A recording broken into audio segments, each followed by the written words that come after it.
ओम शांति। ओम शांति। आज की तारीख है 28 मार्च 2022।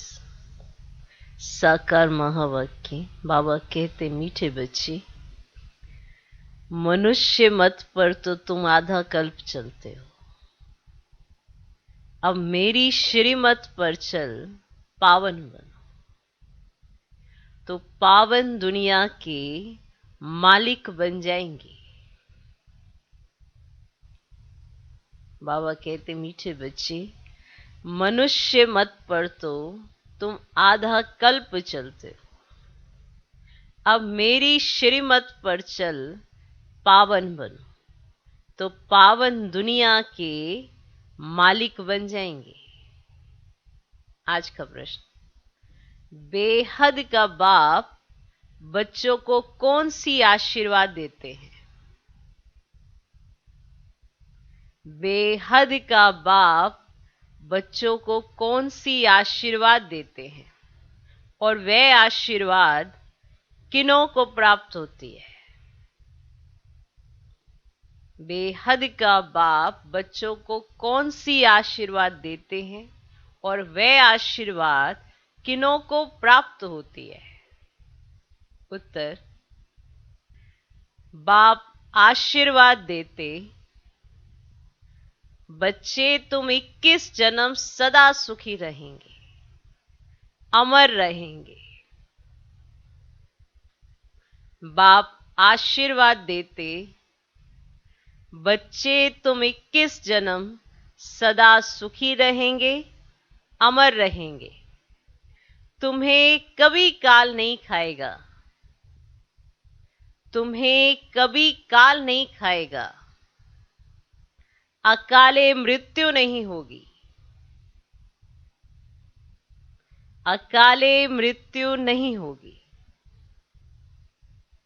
कामधेनु माता तुम्हारी सब मनोकामनाएं पूर्ण कर देगी।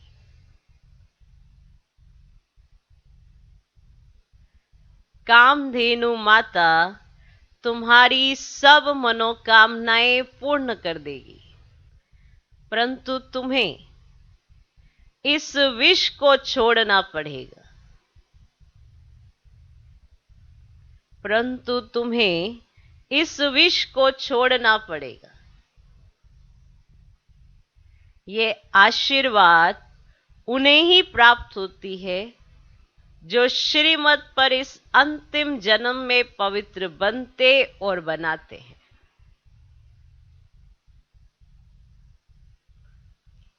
ये आशीर्वाद उन्हें ही प्राप्त होती है जो श्रीमत पर इस अंतिम जन्म में पवित्र बनते और बनाते हैं।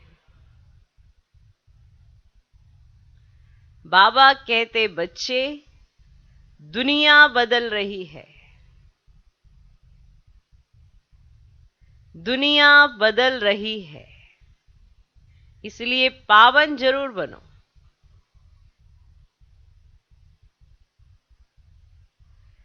बेहद का बाप बच्चों को कौन सी आशीर्वाद देते हैं और वह आशीर्वाद किन्हों को प्राप्त होती है? उत्तर, बाप आशीर्वाद देते, बच्चे तुम 21 जन्म सदा सुखी रहेंगे, अमर रहेंगे।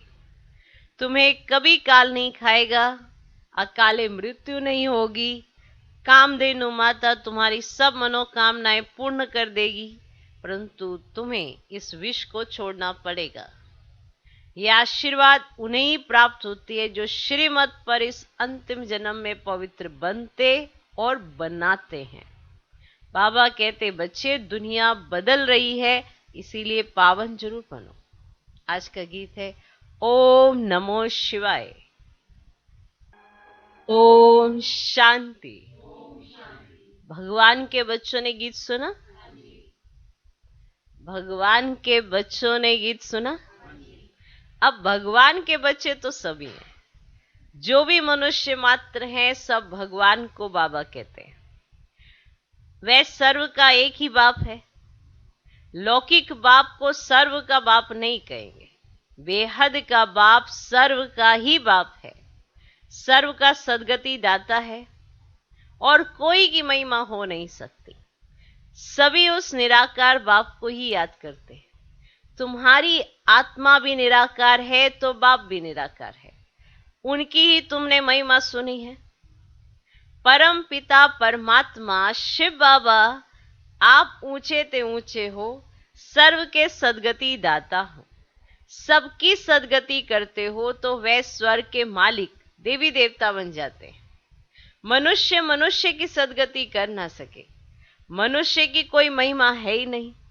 अभी तुम बच्चों को बेहद के बाप द्वारा वर्षा मिलता है।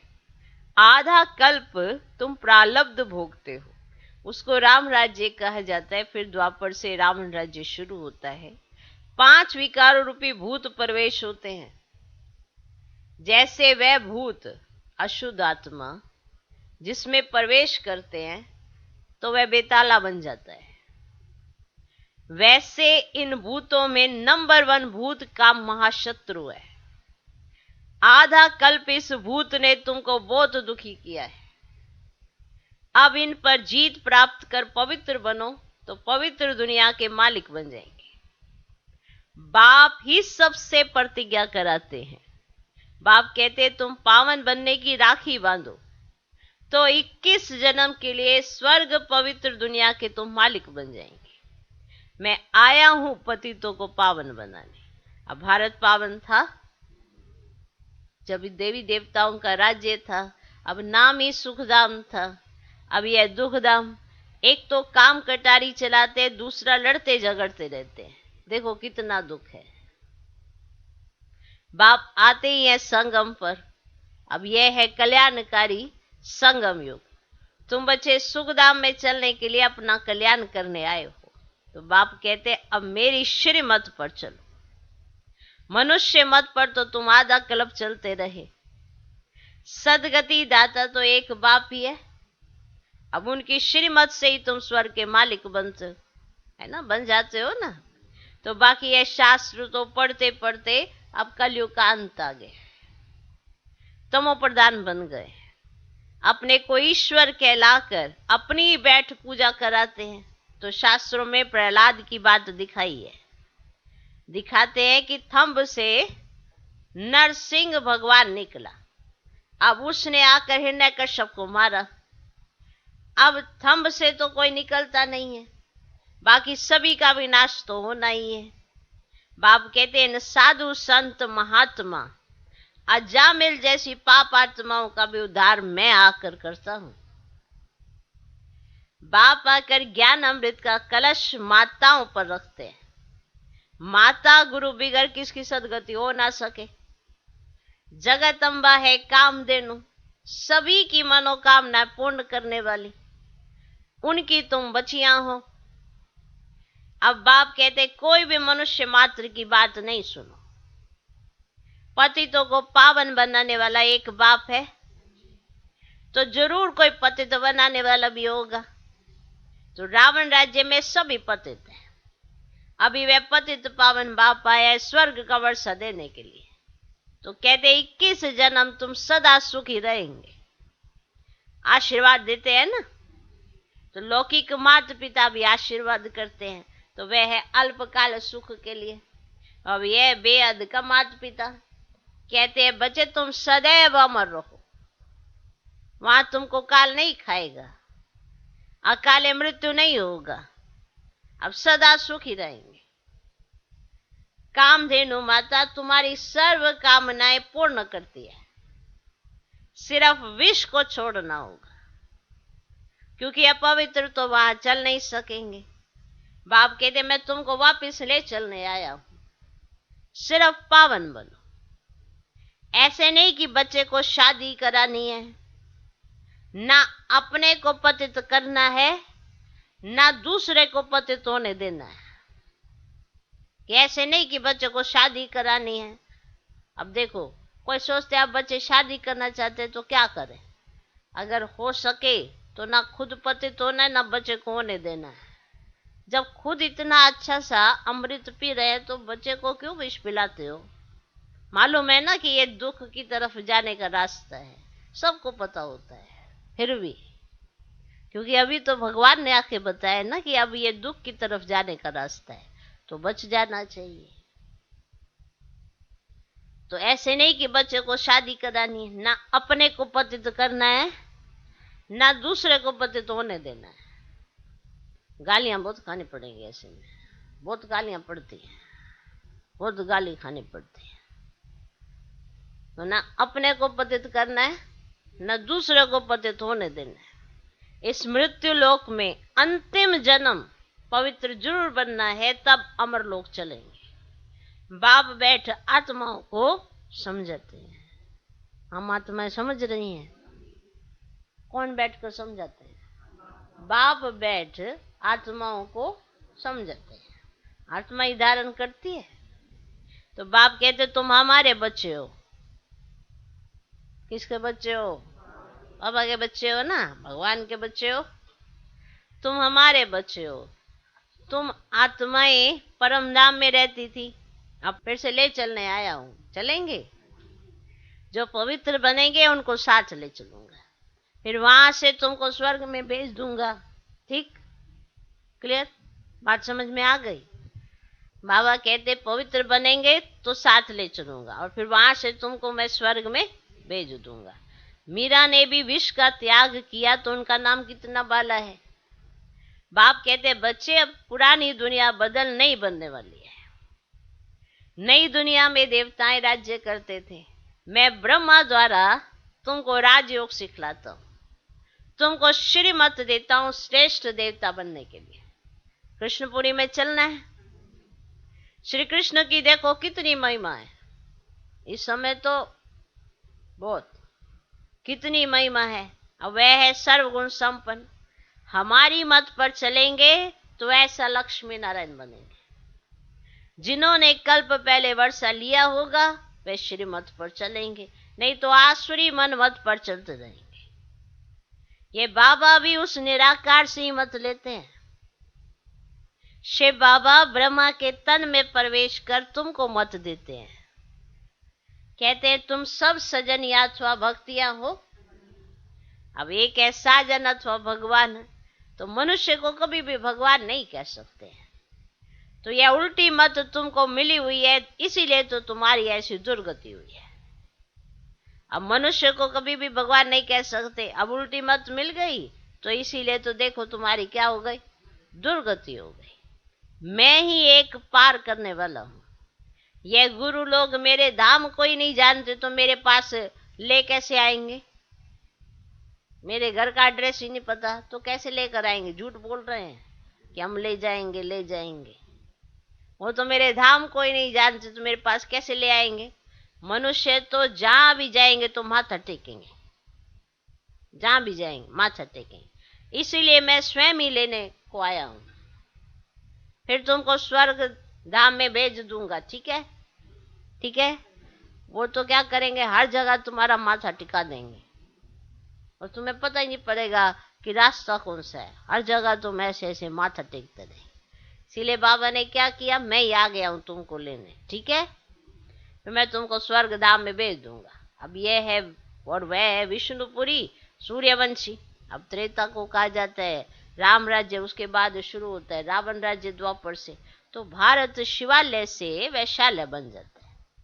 तो यही भारत संपूर्ण निर्विकारी था, यही भारत पूर्ण विकारी बन गया। अब तुम बच्चे राजयोग सीख सारे विश्व पर जीत प्राप्त कर लेते हो। दो बंदरों की कहानी है ना, से लड़ते रहते हो, विश्व की बादशाही तुम्हारी हो जाती है।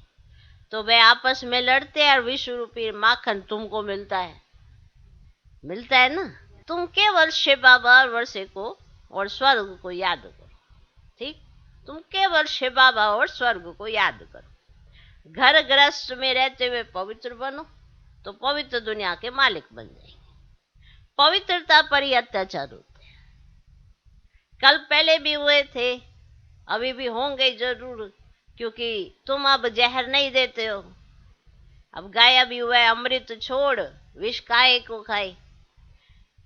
अमृत पीते पीते अब मनुष्य से देवता बन जाएंगे। जो पक्के ब्राह्मण होंगे वे तो कहेंगे चाहे कुछ भी हो, परंतु हम विष नहीं देंगे। कितना सहन भी करते हैं तब तो उच्च पद पाते हैं। सहन बहुत करना पड़ता है तब तो उच्च पद पाते हैं। अब शिव बाबा को याद करते करते प्राण भी छोड़ देते हैं। शिव बाबा का फरमान है, फरमान तो सबको है, इसीलिए कहते हैं ना, मुझे याद करो तो मेरे पास परम धाम में आ जाएंगे। शिव बाबा इस मुख द्वारा तुम आत्माओं से बात करते हैं। अब यह भी मनुष्य है, मनुष्य कभी भी मनुष्य को पावन नहीं बना सकते। तो बाप को बुलाते हैं ना कि पतितों को आकर पावन बनाओ, तो मुझे जरूर पतित दुनिया में ही आना पड़े, क्योंकि यहाँ कोई पावन तो है ही नहीं। अब बाप कहते मैं तुमको इस श्री कृष्ण जैसा पावन स्वर्ग का मालिक बनाता हूं।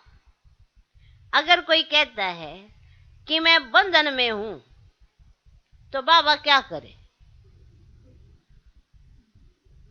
कोई कहता है कि मैं बंधन में हूं तो बाबा क्या करे? तुमको तो ज्ञान मिलता है ना कि गृहस्थ व्यवहार में रहते श्रीमत पर चलो तो तुम श्रेष्ठ बनेंगे। तुम सब ईश्वरीय परिवार के हो। शिव बाबा, ब्रह्मा दादा, तुम ब्राह्मण, ब्राह्मणियां, पोतरे और पोत्रियां, तुम सबको स्वर्ग का वर्षा बादशाही मिलती है। बाप देता है स्वर्ग का वर्षा तो हम बाप के वारिस ठहरे ना। वर्षा मिलता है तो बाप के वारिस ठहरे, तो जरूर हम स्वर्ग में होने चाहिए। फिर हम अभी नरक में क्यों? तो बाप समझाते हैं रावण राज्य के कारण ना तुम नरक में पड़े हो। अब मैं आया हूं ना तुमको स्वर्ग में ले चलने के लिए। तो बाप है खिवैया, सबको उस पार ले जाते हैं। तो श्री कृष्ण कोई सबका बाप नहीं है। अब याद एक को ही करना है, अनेकों को याद करना माना भक्ति मार्ग।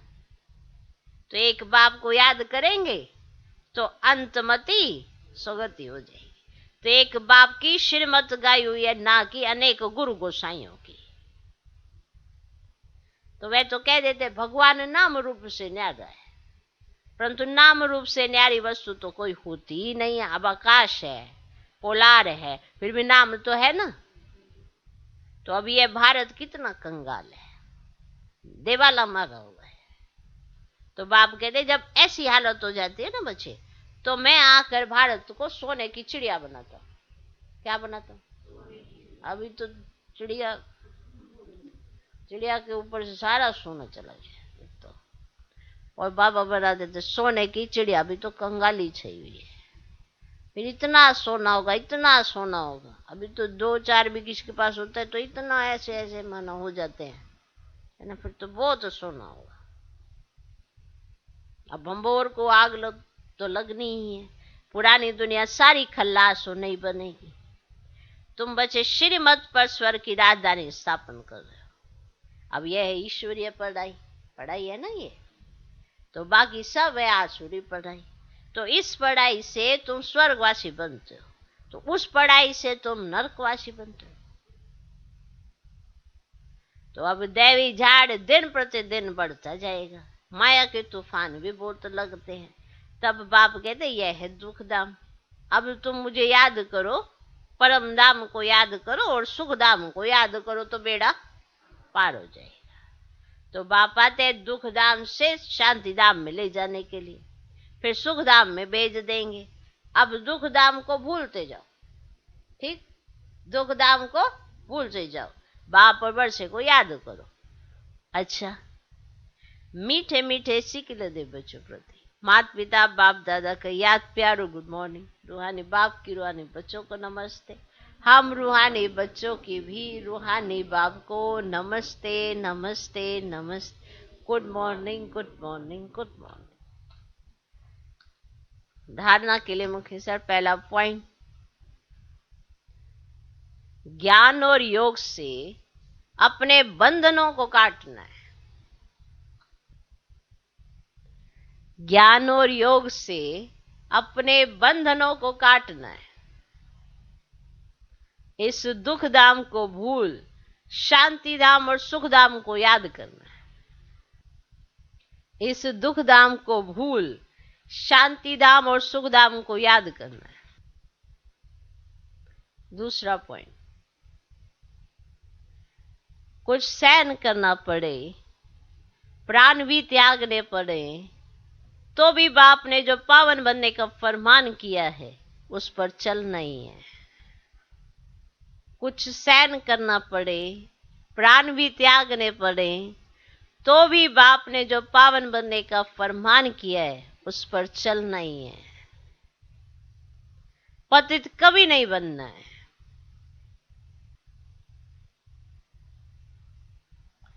पतित कभी नहीं बनना है। कुछ सहन करना पड़े, प्राण भी त्यागने पड़े, तो भी बाप ने जो पावन बनने का फरमान किया है उस पर चलना ही है। पतित कभी नहीं बनना है। आज का वरदान, ब्राह्मण सो फरिश्ता, सो जीवन मुक्त देवता, बनने वाले सर्व आकर्षण मुक्त भव। ब्राह्मण सो फरिश्ता, सो जीवन मुक्त देवता, बनने वाले सर्व आकर्षण मुक्त भव। संगम युग पर ब्राह्मणों को ब्राह्मण से फरिश्ता बनना है। फरिश्ता अर्थात जिसका पुरानी दुनिया, पुराने संस्कार, पुरानी देह के प्रति कोई भी आकर्षण का रिश्ता नहीं। संगम युग पर ब्राह्मणों को ब्राह्मण से फरिश्ता बनना है। फरिश्ता अर्थात जिसका पुरानी दुनिया, पुराने संस्कार, पुरानी देह के प्रति कोई भी आकर्षण का रिश्ता नहीं, तीनों से मुक्त। इसीलिए ड्रामा में पहले मुक्ति का वर्षा है, फिर जीवन मुक्ति का। तो फरिश्ता अर्थात मुक्त, और मुक्त फरिश्ता ही जीवन मुक्त देवता बनेंगे। जब ऐसे ब्राह्मण सो सर्व आकर्षण मुक्त फरिश्ता सो देवता बनो, तब प्रकृति भी दिल व जान, सिक व प्रेम से आप सबकी सेवा करेगी। ये जो प्रकृति है ना, ये बहुत वंडरफुल है। जैसे आप किसी और से बात करते हो, आपने प्रकृति से भी बात करना सीखा करो। सहयोग देती है। सबसे पहले प्रकृति कहाँ है? आपका शरीर। आप सोचोगे मैं पेड़ पौधों से बात करूं, जाके झाड़ियों से बात करूं तो झाड़ियां मेरे को सहयोग देंगी। झाड़ियां क्या सहयोग देंगी आपको? ये झाड़ क्या सहयोग देंगे कि आपके रास्ते में नहीं आएंगे? प्रकृति, ये शरीर, कि जब मुझे प्राप्तियां करनी है, जब मुझे कुछ भी, जब परमात्मा मेरे समक्ष हो, तो ये प्रकृति मेरे को सहयोगी होनी चाहिए, है ना। ऐसे इसके साथ बात करनी है। भले सारे दिन में कुछ भी होता रहे, टूट फूट चलती रहे, कुछ भी हो, लेकिन जब परमात्मा मिलन करना है, या कुछ ऐसी प्राप्तियों का समय है, या सेवा करनी है, तो ये बीच में विघ्न नहीं आए। वो तभी होता है जब आप इसका सम्मान भी करते हो, प्रकृति को जो पांचों तत्व उसको सकाश भी देते हो, और शुक्रिया अदा भी करते हो परमात्मा का। और ये तभी होता है जब आप कैसे मनुष्य से देवता बनने का अभ्यास करोगे, उससे पहले फरिश्ता बनोगे, माना सभी चीजों से मुक्त, पुरानी दुनिया, पुरानी देह, इससे मुक्त अवस्था जब होगी ना, तभी आपकी ये प्रकृति आपको बहुत सहयोग देगी, दिल व जान, सिक व प्रेम से। बताओ, फिर आपकी सेवा करेगी, जैसा कहोगे वैसा करेगी। नहीं समझे? समझ गए? नहीं तो अचानक क्या होगा? सब ठीक, अचानक से बीमार पड़ गए, बताओ भाई। तो ये प्रकृति ने क्या हुआ? विघ्न आ गया ना। सब कुछ ठीक था, कल तक तो ठीक थे, अचानक कैसे हो गया? क्या हो गया? तो थोड़ा ऊपर नीचे हो गया, माना कुछ तो कारण है ना। तो प्रकृति जब सहयोग देती है, माना संगम युग पर, तो वाह वाह करनी चाहिए, शुक्रिया करना चाहिए। ये नहीं कि प्रकृति सहयोग नहीं देती है, देती है। अगर आपकी ब्राह्मण, सो ऐसे फरिश्ता बनने की जो अभ्यास है ना, जिसमें आप देह को भी भूलते हो, देहधारियों को भी भूलते हो, सारे आकर्षण पुराने संस्कारों को भी भूलते हो, तो ऑटोमेटिकली आपकी प्रकृति दिलवा जान सिकवा प्रेम से आपकी सेवा करेगी। ओके, इसीलिए आप प्रकृति जीत तब कहे जाओगे कि पहले शरीर पर राज करना सीखो, दूसरे पर नहीं, अपने आप पर। आज का स्लोगन, अपने संस्कारों को इजी बना दो, अपने संस्कारों को इजी बना दो, माना सरल बना दो, तो सब कार्य इजी हो जाएंगे। देखो, जो चाहना होती है ना, उसके हिसाब से ही युक्ति रचनी होती है। अब चाहना आपकी ये है, ऐसे करे ऐसे करे, युक्ति आप दूसरी रच रहे हो तो दूसरी वाली चाहना पूरी हो जाएगी ना। अब चाहना जो है उसके हिसाब से युक्ति रचो, तो फिर सब सफल हो जाता है। नहीं तो अपने संस्कारों को क्या बनाओ, इजी इजी बनाओ, माना ऐसे एडजस्ट करने वाले। ऐसी आत्मा नहीं होनी चाहिए संस्कार ही बड़े कड़े हो, किसी के साथ एडजस्टमेंट ही ना होती हो। कहाँ रखे भाई, इसको पता लगे और ही बिगन पर डाल दिया है।